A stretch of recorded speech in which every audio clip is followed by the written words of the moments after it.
Now, let's talk about how do you build a network. Well, the first thing is you've got to kill your own shyness. I mean, you've come a long way, but if you can't put yourself out there and form new relationships, that's always going to be a competitive disadvantage for you. So work the issue of shyness. I've talked about it before, but let me bring it up here. Your ability to be able to transmit confidence in yourself, which transmits competence, which transmit the ability to impress somebody, is going to be central to you building up a network. Now, related to that, and implied in that is something, and this is where I think the big failure of all these electronic networks and all that stuff is.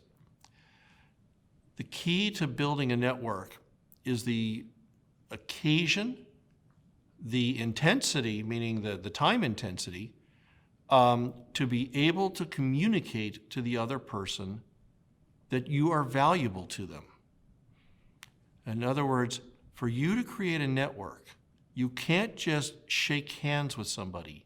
You can't just be introduced to somebody under an occasion that then they're going to be introduced to 6 other people, etc. You build a network when you have enough of a substantive interaction that that person can understand there is something of value to you. Again, they're going to meet lots and lots of people, so just meeting them, that doesn't distinguish you. They've got to have a reason to want to pay attention to you. Now, it could be because you're the best friend of their best friend, sure.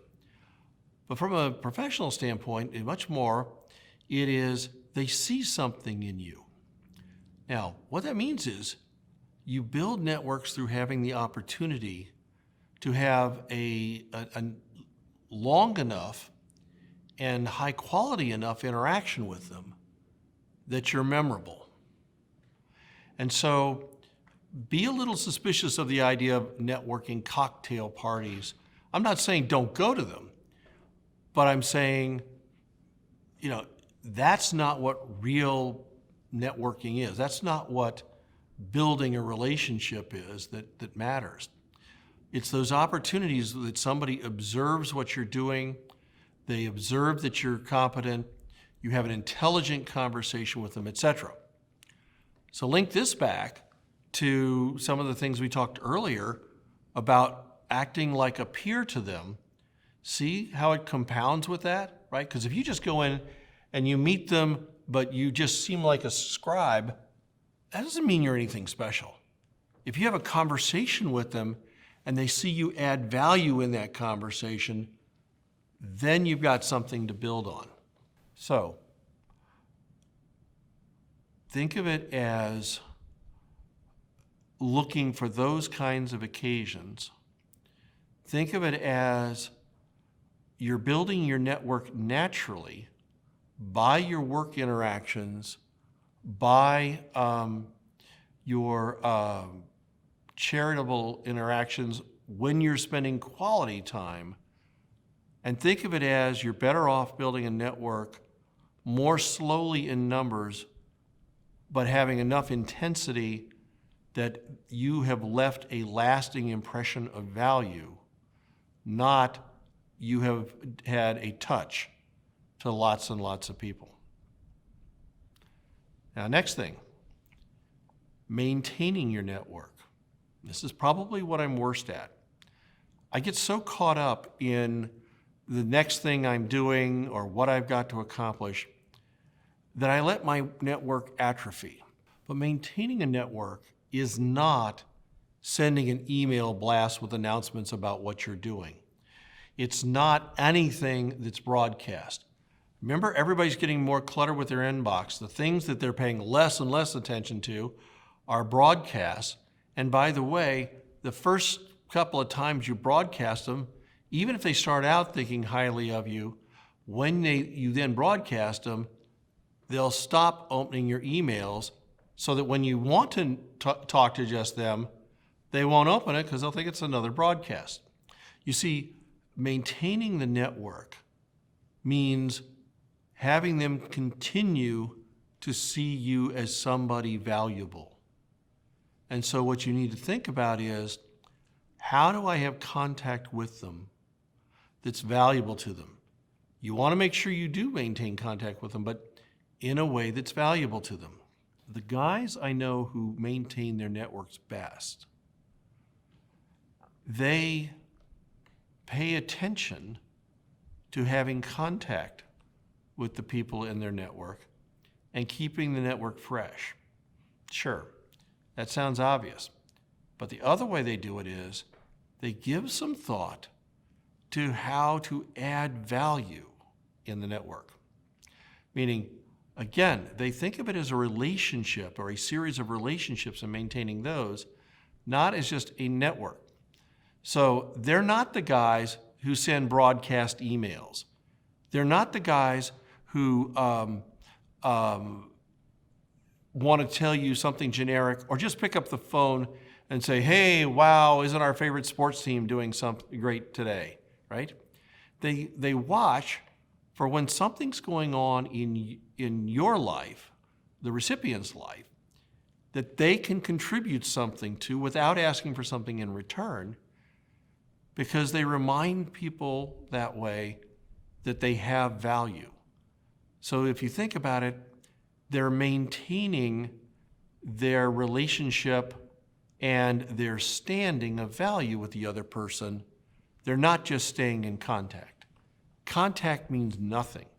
Relationship means everything, right?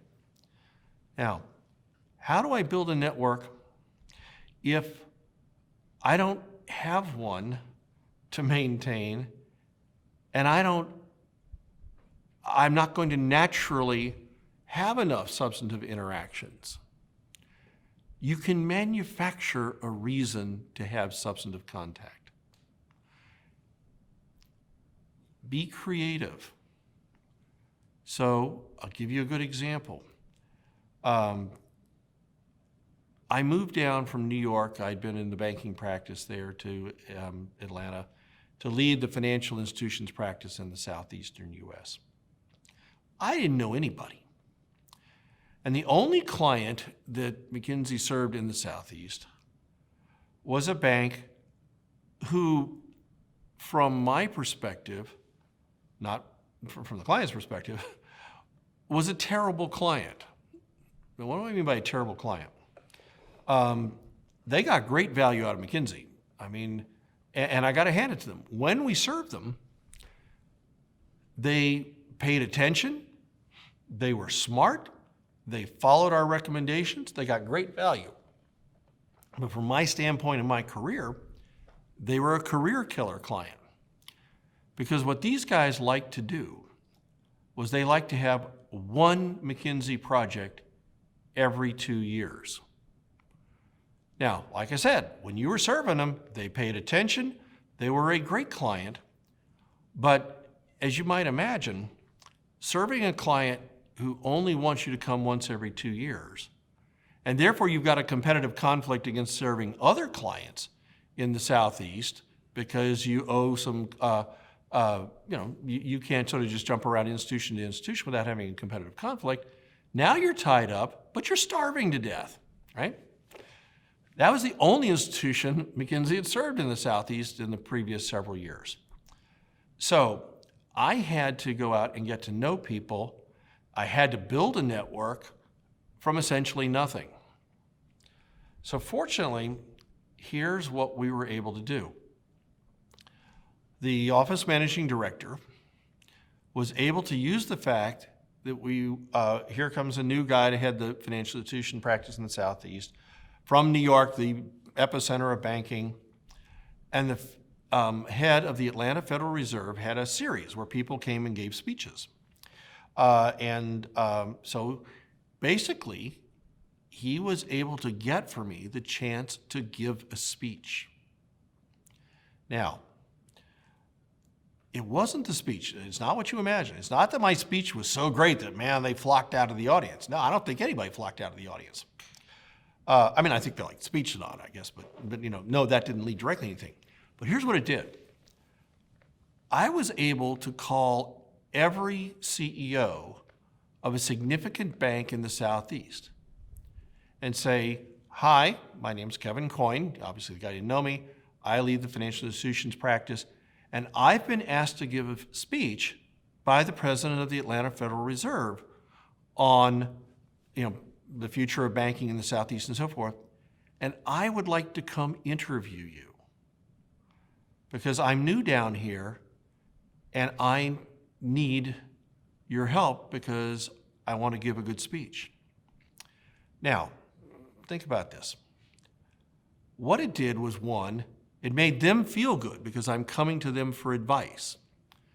Number two, it wasn't a sales call that I was making on them, so he didn't feel under pressure. And he wants to contribute to the success of the Fed. And so I think 2/3 of all the people I put calls into agreed to meet me face to face. Now, there were a few who didn't, right? But in running the interview of them, I followed my own advice from several episodes ago. I had a conversation. I didn't do an interview. I had a conversation. And I used what I learned in the first interview, without attribution, to be smarter in the second interview about, now I've heard this is going on, and does that really make sense given these other forces that are taking place elsewhere in the banking industry? And if nothing else, I came out of it with a bunch of people who thought that at least I was, I hope, intelligent and informed. And that's what it took to then be able to move on from there. To some degree, my career for the next 2 or 3, 4 years was a result of that work, that speech, because that's while building from nothing, I was able to get in front of them. I had done my homework, and I had was able to have a relationship where they saw me as worth being in contact with. See, the intensity of that first contact and so forth, that's why I mentioned earlier about you need the time, sweetheart. It's because they have to come away from that first contact saying, when Krista Coyne calls me, it's worth taking the call. And things grew from there. So that's what I would suggest for you. Number one, when people talk about a network, don't hear network, hear my set of relationships. My set of relationships matters because that's what will get people to pay attention when I need them, as opposed to the other 50 things that'll hit their inbox. The strength of my network is how responsive it's willing to be. You need to build it, you need to maintain it, but remember that maintaining it means maintaining that they think you add value to them when they're in contact with you. If you do that, you will build that network, and that network will find ways to be helpful to you. So if you don't have a network and you need to form one, think about who you'd want to form it with. Think about a reason for them to get together and see you, or make up a reason. If you're a consultant, it's okay for you to be writing an article and need to interview some of the industry leaders about that article, or get invited to give a speech. Or if that's not the case, get involved enough with a charity that you know they care about,